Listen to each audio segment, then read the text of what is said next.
Isipin mo to, si LeBron James, ang mukha ng NBA sa loob ng 2 dekada, biglang naging third option sa sarili niyang team. At hindi lang basta team, kundi ang Los Angeles Lakers. Pero ang mas matinding tanong, pagdating ng playoffs, sino ang tunay na magiging number 1? Si LeBron o si Luka Doncic?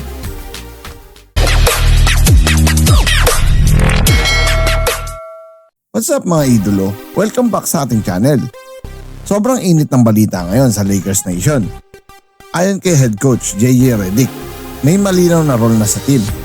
Number 1 option si Luka Doncic. Second option ay si Austin Reeves. At ang third option ay si LeBron James na raw. Oo, tama ang narinig mo mga idolo.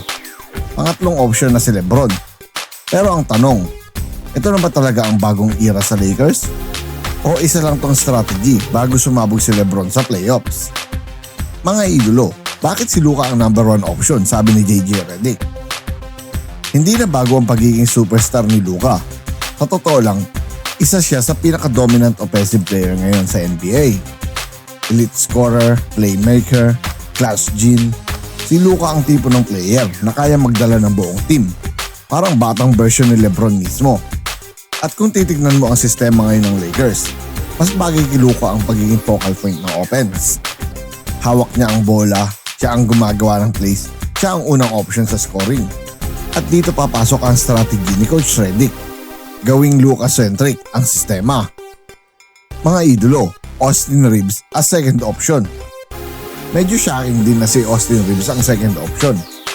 Pero kung susuriin mo, efficient scorer siya, high IQ player, kayang gumawa ng sariling shot. Si Reeves ang perfect complementary star. Hindi siya ball dominant, pero lethal kapag kailangan. At dahil nakapokus ang depensa kay Luka, magiging mas open at effective si Reeves. Mga idolo, LeBron as third option? Downgrade ba ito? Ngayon pag-usapan natin ang pinaka-main event, LeBron James bilang third option.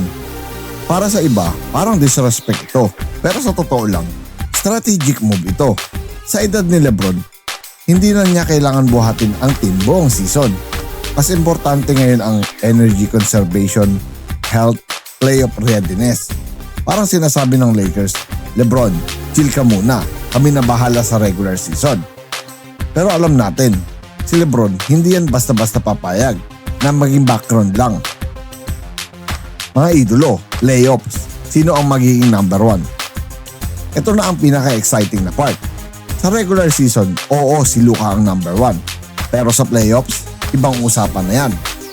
Experience versus prime. Si LeBron, 4 times champion na. Finals MVP, isa sa pinaka-clutch sa history. Habang si Luka, young superstar, hungry for championship, future face of the league. At mga idolo, ito ang scenario 1. Luka remains number 1. Kung tuloy-tuloy ang dominance ni Luka, posible na siya talaga ang maging main option kahit playoffs. Mas fresh, mas explosive, mas unpredictable. Pero ito ang scenario number 2, LeBron takes over. Pero wag natin kalimutan mga idolo, playoff LeBron is different. Kapag elimination games na, kapag dikdikan na, biglang lalabas yung classic LeBron. Isolation plays, clutch shots, leadership, at dito pwedeng mag-ship ang Lakers from Luka to LeBron. At ito ang scenario number 3, from 1A to 1B system. Ito ang pinakadelikado sa kalaban. Hindi number 1 at hindi number 2, kundi 1A at 1B. Luka, offensive engine. LeBron, closer. Parang chess match. Kung sino ang mas mainit, siya ang bibida. At mga idolo, para sa akin, delikado ang Lakers. Lalo na sa playoffs.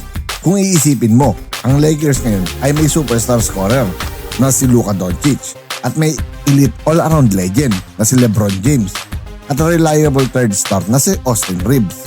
At kung healthy silang lahat, championship contender agad ang Lakers. At ang pinaka nakakatakot, walang pressure kay LeBron sa regular season.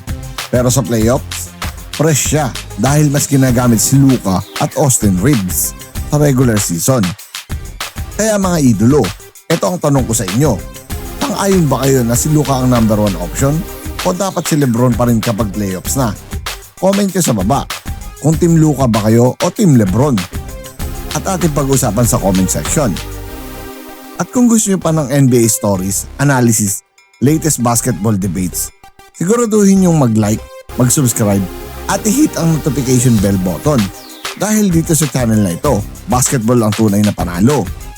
Once again, this is your Spotlight and Sports. Maraming salamat mga ka-sports.